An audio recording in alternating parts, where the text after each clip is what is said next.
Penuhi hatiku dengan hadirmu,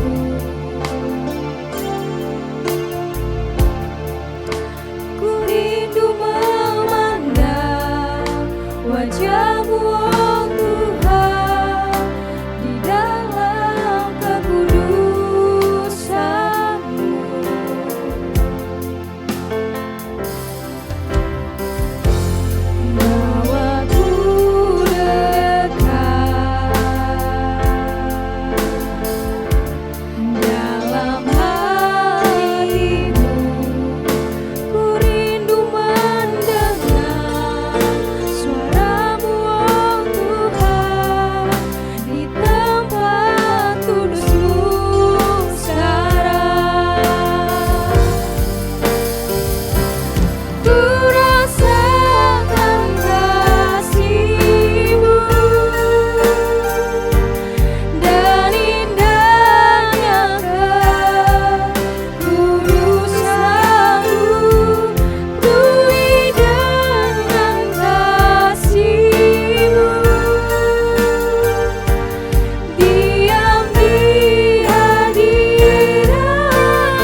Shalom semuanya. Tahun 2021 adalah tahun integritas. The Year of Integrity. Sekali lagi kita katakan bersama-sama. Tahun 2021 adalah tahun integritas. The Year of Integrity. Definisi integritas menurut Westminster Dictionary of Theological Terms adalah sebuah istilah teologis untuk menunjukkan kemurnian dan kejujuran sebagaimana manusia diciptakan dalam rupa dan gambar Allah. Dosa mengakibatkan manusia yang diciptakan menurut gambar dan rupa Allah itu menjadi rusak. Pada saat kita menjadi orang yang percaya melalui proses pengudusan atau sanctification, gambar dan rupa Allah dikembalikan lagi, yaitu dijadikan serupa dengan gambar Yesus. Oleh karena itu, kita harus mau diproses oleh Allah. Dalam etika, integritas adalah ketaatan dalam prinsip dan karakter moral yang dibentuk dalam hati nurani Kristen. Panutan kita untuk menjadi orang yang berintegritas adalah Tuhan Yesus. Sebab dialah the man of integrity. Dengan perkataan lain, Tuhan memberikan tema tahun integritas untuk tahun 2021. Sebenarnya Tuhan mau berbicara kepada kita agar kita menjadi serupa dengan gambarnya, yaitu menjadi murid Tuhan Yesus. Sesuai dengan perintah Tuhan Yesus yang kita kenal sebagai amanat agung dalam Matius 28 ayat 19 dan 20. Kita diperintahkan untuk pergi dan menjadikan semua bangsa itu murid Tuhan Yesus. Karena itu kita harus menjadi murid Tuhan Yesus. Dan murid Tuhan Yesus pasti menginjil. Pada waktu Tuhan Yesus naik ke sorga, setelah Tuhan Yesus hilang dari pandangan mata murid-muridnya, yang dengan terheran-heran melihat ke langit, ada dua orang berpakaian putih, yaitu malaikat Tuhan yang berkata kepada mereka, "Hai orang-orang Galilea, mengapakah kamu berdiri melihat ke langit? Yesus ini yang terangkat ke sorga meninggalkan kamu, akan datang kembali dengan cara yang sama seperti kamu melihat dia naik ke sorga." Dari ayat ini, saya percaya kalau yang melihat Tuhan Yesus naik ke sorga adalah murid-muridnya, maka yang akan melihat Tuhan Yesus turun dari sorga ke awan-awan untuk mengangkat gerejanya adalah murid-murid Tuhan Yesus. Karena itu saya mau katakan, hanya murid Tuhan Yesus yang akan ikut dalam pengangkatan. Karena itu, jadilah murid Tuhan Yesus. Murid Tuhan Yesus adalah mereka yang berubah menjadi serupa dengan gambarnya, yaitu mereka yang berintegritas. Sesuai dengan ayat emas dari Mazmur 24 ayat 3 sampai dengan 5. Dan Mazmur 41 ayat 13 dan 14 yang menyatakan bahwa orang yang bersih tangannya dan yang murni hatinya, yang tidak menyerahkan dirinya kepada penipuan, yang tidak bersumpah palsu, dan yang tulus, di mana ini disebutkan sebagai orang yang berintegritas, yang akan masuk sorga.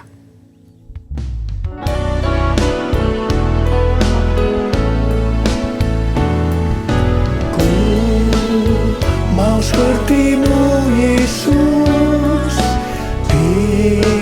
disempurnakan selalu dalam segenap jalanku, memuliakan nama-Mu,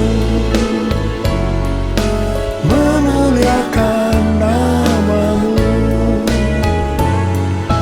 memuliakan nama-Mu.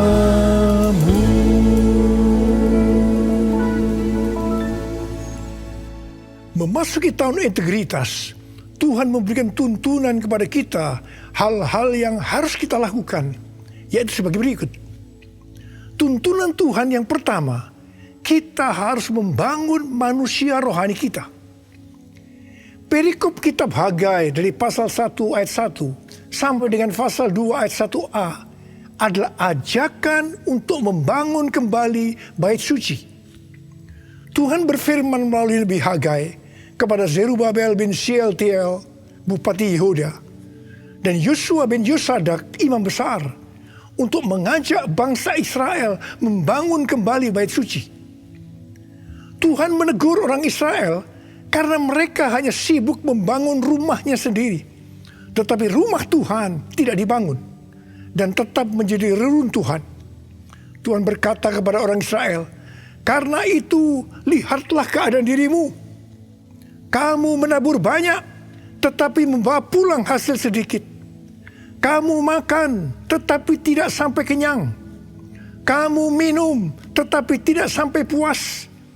Kamu mendapat upah tetapi tidak pernah cukup, karena seperti ditaruh dalam pundi-pundi yang berlobang. Banyak pengeluaran yang tidak terduga, seperti sakit, penyakit, dicuri, ditipu, dirampok, dan lain-lain."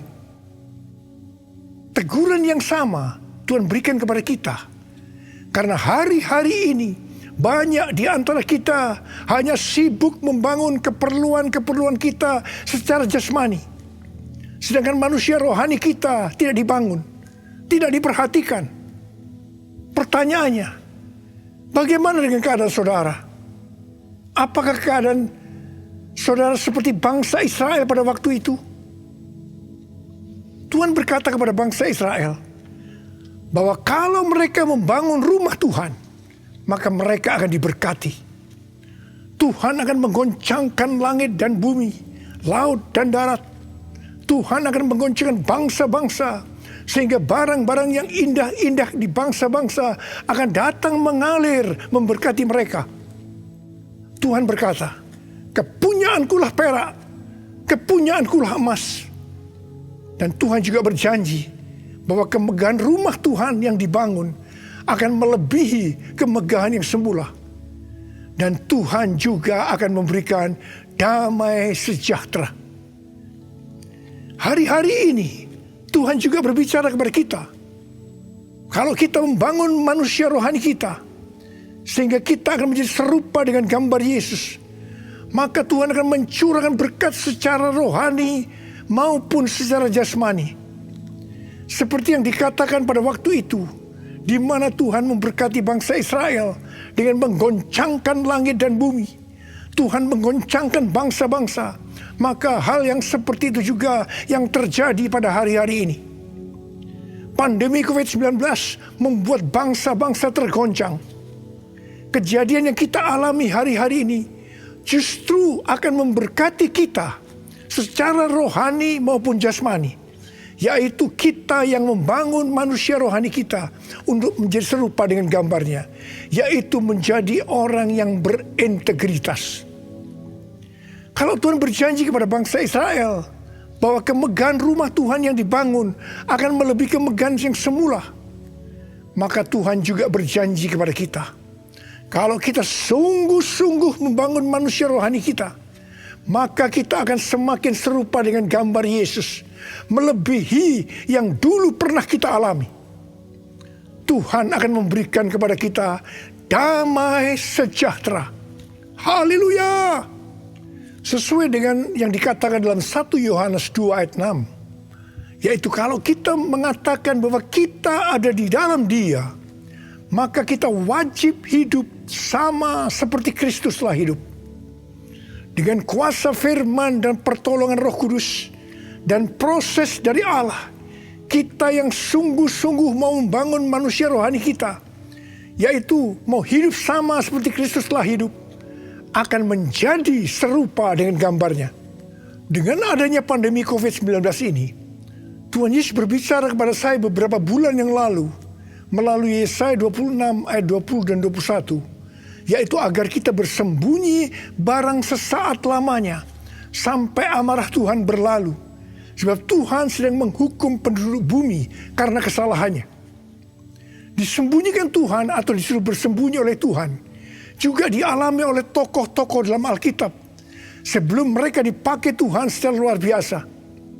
Karena itu melalui pandemi COVID-19 ini, Tuhan memberikan waktu kepada kita untuk koreksi diri, untuk membangun manusia rohani kita. Hari-hari ini muncul varian-varian baru dari virus corona yang penularannya jauh lebih cepat. Tuhan memberikan peringatan kepada kita seperti yang ditulis dalam Amsal 22 ayat 3 dan Amsal 27 ayat 12 yang berkata, kalau orang bijak melihat malapetaka, bersembunyilah ia. Tetapi orang yang tidak berpengalaman berjalan terus, lalu kena celaka. Peringatan ini dituliskan sebanyak 2 kali di kitab Amsal. Yang berarti ini sesuatu yang penting yang harus diperhatikan dan dilakukan. Jangan menganggap enteng dengan mengabaikan peringatan ini. Jadilah orang bijak yang mau bersembunyi barang sesaat lamanya sampai amarah Tuhan berlalu. Karena Tuhan sedang menghukum penduduk bumi karena kesalahannya. Kita yang bijak bersembunyi waktu melihat malapetaka bukan karena kita tidak beriman, tetapi karena firman Tuhan yang berkata demikian. Jangan mencampur adukan antara iman dengan kenekatan. Iman timbul dari pendengaran, dan pendengaran akan firman Tuhan. Tetapi kenekatan itu timbul dari kata hatinya.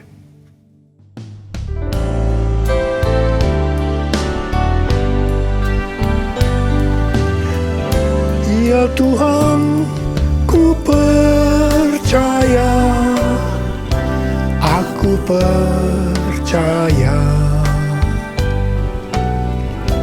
Lewati lembah air mata, aku percaya.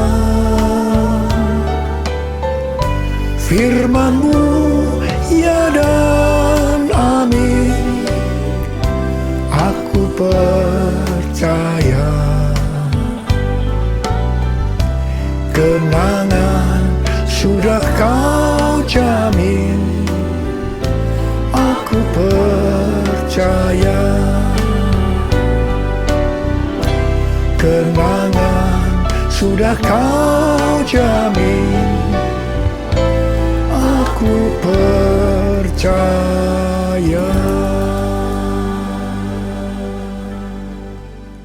Tuntunan Tuhan yang kedua yang harus kita lakukan dalam tahun integritas ini, bahwa kita harus memberikan yang terbaik untuk Tuhan. Roma 12 ayat 1 berkata, karena itu saudara-saudara, demi kemurahan Allah, aku menasihatkan kamu, supaya kamu mempersembahkan tubuhmu sebagai persembahan yang hidup, yang kudus, dan yang berkenan kepada Allah. Itu adalah ibadahmu yang sejati. Ada pertanyaan, mengapa kita diminta untuk mempersembahkan yang terbaik untuk Tuhan dengan cara mempersembahkan tubuh ini sebagai persembahan yang hidup, yang kudus, dan yang berkenan kepada Tuhan? Jawabannya adalah karena kemurahan Allah kepada kita. Di mana Bapa memberikan anak yang tunggal untuk menebus dosa-dosa kita. Dengan cara Tuhan Yesus harus mati dengan penderitaan yang luar biasa. Dia dikuburkan, tetapi pada hari yang ketiga Dia dibangkitkan. Ini merupakan pemberian yang terbaik dari Allah kepada kita umat manusia. Jadi karena Allah memberikan yang terbaik buat kita, maka kita diminta untuk mempersembahkan yang terbaik untuk Dia. Di mana sebenarnya kita tidak bisa mengembalikan apa yang Tuhan berikan kepada kita. Persembahan kepada Tuhan bisa berupa ucapan syukur, pujian dan penyembahan, taat kepada firman-Nya, melayani pekerjaan Tuhan, serta mempersembahkan persembahan berupa materi. Persembahan secara materi berupa persembahan khusus, persembahan persepuluhan, persembahan sulung yang merupakan bukti ketaatan kita kepada firman Allah melalui gereja tempat kita tertanam. Respon dari orang percaya terhadap persembahan yang terbaik secara materi biasanya ada 3. Respon pertama, bagi mereka yang memiliki hubungan yang intim dengan Tuhan, akan memberikan dengan standar yang tinggi, yaitu senantiasa berupaya untuk memberikan yang terbaik untuk Tuhan. Sebagai contoh, Maria yang intim dengan Tuhan Yesus mengurapi kaki Tuhan Yesus dengan minyak narwastu murni yang mahal harganya, dan menyeka kaki Tuhan Yesus dengan rambutnya. Harga minyak narwastu murni itu seharga 300 dinar, yaitu upah 1 tahun seorang pekerja. Jadi sangat besar. Itu merupakan suatu persembahan yang terbaik. Respon yang kedua, bagi mereka yang tidak intim dengan Tuhan, hanya dapat memahami, memberi persembahan sebagai sebuah hukum yang tertulis. Ketika yang lain sudah tekun dan setia memberikan persembahan persepuluhan, persembahan sulung, dia masih sibuk menggali tentang apakah persepuluhan dan persembahan sulung itu alkitabiah atau tidak. Respon yang ketiga, bagi mereka yang cinta uang dan pencuri kas milik Tuhan, seperti Yudas Iskariot, akan mengkritik orang seperti kepada Maria yang memberikan persembahan yang terbaik kepada Tuhan, yaitu minyak narwastu yang mahal harganya. Demikian juga mereka yang termasuk orang-orang seperti ini akan menyamaratakan semua pendeta yang mengajar tentang memberikan persembahan sebagai golongan pendeta yang mencari keuntungan dari jemaat. Sehingga banyak pendeta yang takut untuk memberikan pelajaran tentang kebenaran memberi persembahan yang terbaik untuk Tuhan. Akibatnya, baik pendeta itu maupun jemaatnya gagal untuk menerima berkat yang terbaik yang Tuhan sediakan. Kesimpulannya, memberi persembahan yang terbaik untuk Tuhan hanya dilakukan oleh orang-orang yang hidupnya intim dengan Tuhan. Saya berdoa supaya saudara termasuk orang yang hidupnya intim dengan Tuhan, sehingga berkat yang terbaik dari Tuhan akan saudara terima di tahun 2021 ini. Yang percaya katakan amin. Sudah 10 tahun Tuhan berbicara kepada kita tentang persembahan sulung dari Amsal 3 ayat 9 dan 10. Yang berkata, muliakanlah Tuhan dengan hartamu dan dengan hasil pertama dari segala penghasilanmu. Maka lumbung-lumbungmu akan diisi penuh sampai melimpah-limpah. Dan bejana pemerahanmu akan meluap dengan air buah anggurnya. Persembahan sulung untuk tahun 2021 adalah seluruh penghasilan yang didapatkan pada bulan Januari 2021 dan itu diberikan pada bulan Februari 2021 sebagai persembahan yang terbaik. Mengenai memberikan persembahan dari seluruh penghasilan, Tuhan Yesus pernah menyinggung tentang persembahan seorang janda miskin di dalam Markus 12 ayat 41 sampai 44. Pada suatu kali, Yesus menghadapi peti persembahan dan memperhatikan bagaimana orang banyak memasukkan uang ke dalam peti itu. Banyak orang kaya memberi jumlah yang besar. Lalu datang seorang janda yang miskin. Ia memasukkan 2 peser, yaitu 1 duit. Maka dipanggilnya murid-muridnya dan berkata kepada mereka, aku berkata kepadamu, sesungguhnya janda miskin ini memberikan lebih banyak daripada semua orang yang memasukkan uang ke dalam peti persembahan. Sebab mereka semua memberi dari kelimpahannya. Tetapi janda ini memberi dari kekurangannya, yaitu semua yang ada padanya, yaitu seluruh nafkahnya. Di sini Tuhan Yesus tidak melihat besarnya jumlah persembahan, tetapi melihat berapa persen dari penghasilannya yang dipersembahkan. Meskipun persembahan janda miskin jumlahnya relatif kecil dibandingkan persembahan orang-orang kaya tadi, tetapi Tuhan Yesus berkata, janda miskin ini memberikan lebih banyak dibanding semua orang kaya itu. Karena yang diberikan itu adalah seluruh nafkahnya, yaitu seluruh yang dia punya. Ini adalah persembahan yang terbaik.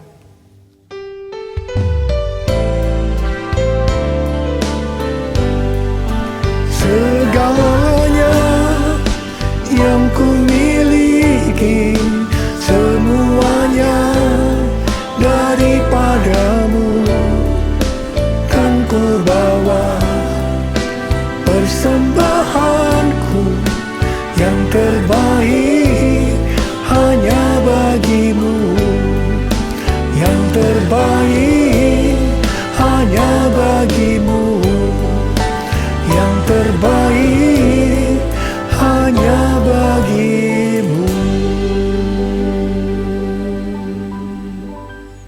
Sebagai orang yang berintegritas, itu berarti kita harus hidup sama seperti Kristus telah hidup. Jadi, kalau Tuhan Yesus memberikan yang terbaik buat kita, maka kita pun harus memberikan persembahan yang terbaik buat Tuhan. 1 Yohanes 3 ayat 16 berkata, demikianlah kita ketahui kasih Kristus, yaitu bahwa Ia telah menyerahkan nyawanya untuk kita. Jadi, kita pun wajib menyerahkan nyawa kita untuk saudara-saudara kita. Wahyu 12 ayat 11 berbunyi sebagai berikut. Dan mereka mengalahkan dia, yaitu iblis, oleh darah anak domba dan oleh perkataan kesaksian mereka. Karena mereka tidak mengasihi nyawa mereka sampai ke dalam maut. Sesuai dengan Wahyu 12 ayat 11 tadi, kita mengalahkan iblis oleh darah anak domba dan oleh perkataan kesaksian kita. Karena kita tidak mengasihi nyawa kita sampai ke dalam maut. Ini berarti kita yang sudah dibebaskan dari dosa, kita yang sudah diselamatkan oleh darah anak domba, harus dengan sungguh-sungguh setia kepada Tuhan Yesus Kristus, dengan menunjukkan kerelaan untuk melayani Kristus tanpa pamrih. Artinya setia sampai mati. Setia sampai mati artinya juga menyerahkan seluruh tubuh dan hidup kita kepada Tuhan. Sesuai dengan Roma 12 ayat 1 yang telah disebutkan di atas. Maka di tengah-tengah pandemi COVID-19 yang semakin mengganas hari-hari ini, kita perlu melakukan 6M. Yang pertama, membatasi mobilitas. Yang kedua, menjauhi kerumunan atau keramaian. Yang ketiga, mencuci tangan dengan sabun. Yang keempat, memakai masker. Yang kelima, menjaga jarak. Dan keenam, mempersiapkan diri untuk divaksinasi. Dalam era Pentakosta ketiga ini, untuk menyelesaikan amanat agung, kita berada dalam peperangan rohani yang dahsyat melawan iblis. Tuhan mau agar kita keluar sebagai pemenang. Wahyu 17 ayat 14 berkata, mereka akan berperang melawan anak domba, tetapi anak domba akan mengalahkan mereka. Karena ia adalah Tuhan di atas segala Tuhan dan Raja di atas segala Raja. Mereka bersama-sama dengan dia juga akan menang, yaitu mereka yang terpanggil, yang telah dipilih, dan yang setia. Setia di sini adalah setia sampai mati.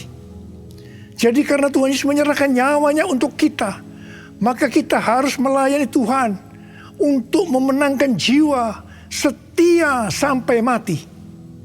Saya percaya sebagai orang yang berintegritas, kita akan menyenangkan hatinya Tuhan.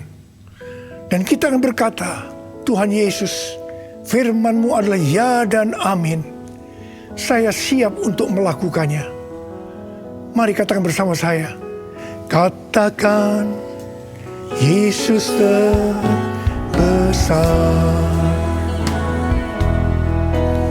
Katakan, Dia cintaku.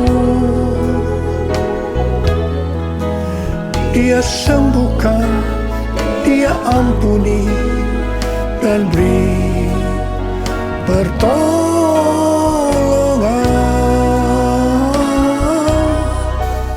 Katakan, Dia tak berubah. Mari kita berdoa. Angkat tangan saudara. Kita berbahasa roh. Yang sudah berbahasa roh, berbahasa roh. Yang belum berbahasa roh, jangan diam. Katakan haleluya. Haleluya. Oh,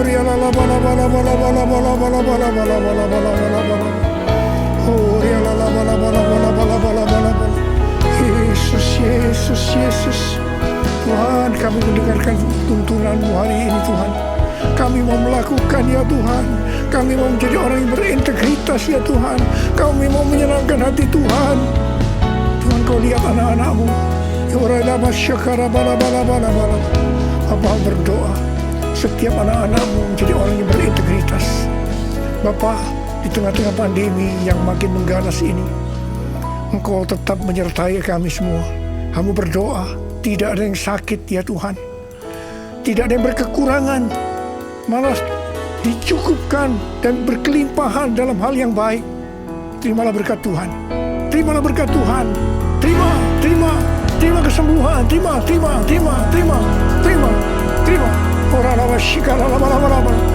Oh Yesus. Terima kasih. Dalam nama Yesus. Amin. Pernah terlintas untuk tolak paku yang menusukmu.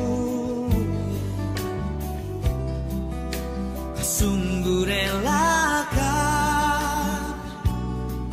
darahmu untuk menebus hidupku. Betapa mencintaimu dan pengorbananmu. Kasihmu sungguh terbesar, kau rela disiksa untukku, disalib bagiku. Sungguh kasihmu termegah, betapa mencintaimu dan pengorbananmu. Kasihmu sungguh terbesar, kau rela disiksa untukku, disalib bagiku. Sungguh kasihmu termegah untukku. Mari saudara-saudara, kita akan masuk dalam perjamuan kudus. Kita akan mengingat ayat ini. Sebab setiap kali kamu makan roti ini dan minum cawan ini, kamu memberitakan kematian Tuhan sampai Ia datang. Perjamuan kudus adalah perjamuan Tuhan Yesus sendiri. Setiap kali kita masuk dalam perjamuan kudus, Tuhan Yesus selalu berkata, biarlah ini menjadi peringatan akan aku. Karena itu mari, arahkan hati saudara kepada kebaikan Tuhan. Kita akan mengingat kebaikan Tuhan. Mari tundukkan kepala. Bapa, siapakah kami sebelum kami mengenal Engkau? Kami semua orang berdosa. Upah dosa adalah maut, mati. Tapi Engkau yang tidak berdosa telah dijadikan dosa oleh karena kami semua ya Tuhan. Engkau harus turun dari surga mulia, menjelma menjadi manusia, mati ganti kami dengan penderitaan yang luar biasa. Sungguh kalau kami pikirkan betapa baiknya Engkau itu Tuhan. Engkau jadikan kami sebagai anak-anak-Mu. Engkau yang tuntun kami, Engkau yang membela, Engkau melindungi. Engkau juga menegur kalau kami salah. Engkau menyembuhkan kami. Tuhan, terima kasih. Terima kasih buat kebaikan Tuhan. Terima kasih ya Tuhan. Terima kasih. Bapa, terima kasih. Engkau akan memberkati kami ya Tuhan melalui perjamuan kudus. Tapi Engkau mau kami makan dan minum dengan cara yang benar. Karena itu saudara-saudara, mari sebelum kita makan dan minum perjamuan kudus, kita mau koreksi diri. Kita mau introspeksi. Lihat keadaan dirimu. Kalau Tuhan ingatkan hari ini ada hal-hal yang belum selesaikan, langsung minta ampun dengan Tuhan. Minta ampun supaya sudah diberkati Tuhan. Ampuni kami Tuhan. Ampuni kami ya Tuhan. Ampuni kami. Bapa, terima kasih. Layakkan kami masuk dalam perjamuan kudus. Kami akan masuk dalam perjamuan kudus dengan hati yang penuh ucapan syukur. Dalam nama Yesus. Amin.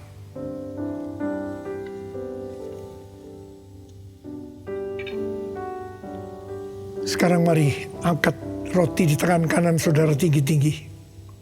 Sebab apa yang telah kuteruskan kepadamu telah aku terima dari Tuhan. Yaitu bahwa Tuhan Yesus pada malam waktu Ia diserahkan mengambil roti.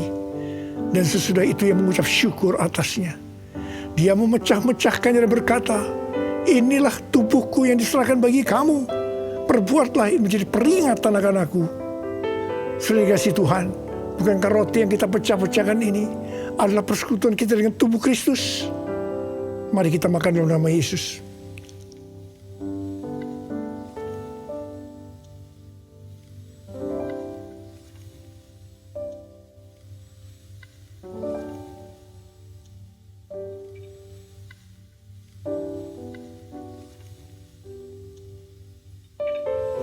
Angkat cawan di tangan kan saudara tinggi-tinggi. Demikian juga ia mengambil cawan sesudah makan lalu berkata, cawan ini adalah perjanjian baru yang dimeteraikan oleh darahku. Perbuatlah ini setiap kali kamu meminumnya menjadi peringatan akan aku. Saudara dikasih Tuhan, bukankah cawan pengucapan syukur yang atasnya kita ucapkan syukur adalah persekutuan kita dengan darah Yesus. Mari kita minum dalam nama Yesus.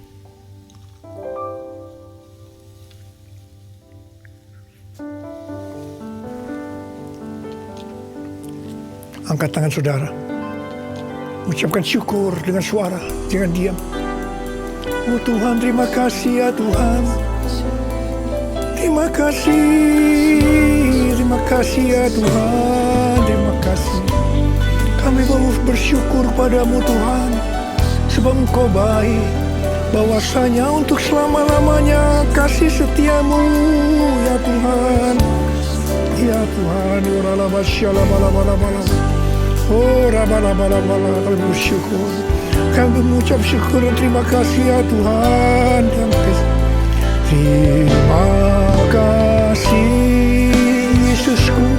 Terima kasih Yesusku. Puji syukur hanya bagi Tuhanku. Terima kasih Yesusku. Terima kasih Yesusku.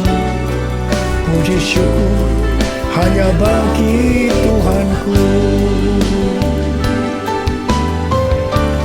Terima kasih Yesusku. Terima kasih Yesusku. Puji syukur hanya bagi Tuhanku.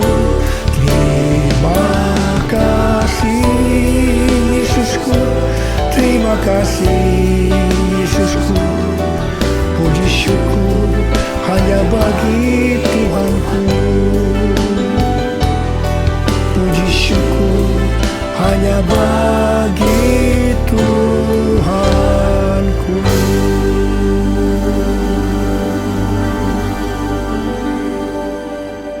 Sekarang terimalah berkat Tuhan. Kasih karunia berlimpah-limpah daripada Allah Bapa dalam Anak yang tunggal Yesus Kristus. Persekutuan yang manis dengan Roh Kudus menyertai saudara sekalian mulai hari ini. Sampai Tuhan Yesus datang menjemput kita di awan-awan dan bahkan sampai selama-lamanya.